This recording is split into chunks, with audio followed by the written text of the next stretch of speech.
రాజ్య పరిపాలన ఎంత శృంగారంగా ఉందో చూసిపోదామని వచ్చానయ్యా. ఈ రాజ్య పరిపాలన ఎంత శృంగారంగా ఉందో చూసిపోదామని వచ్చానయ్యా.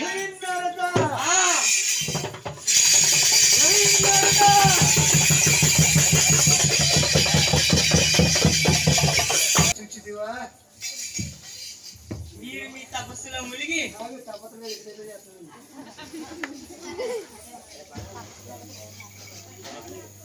ఆ రాజ్యం ఎంత సుందరంగా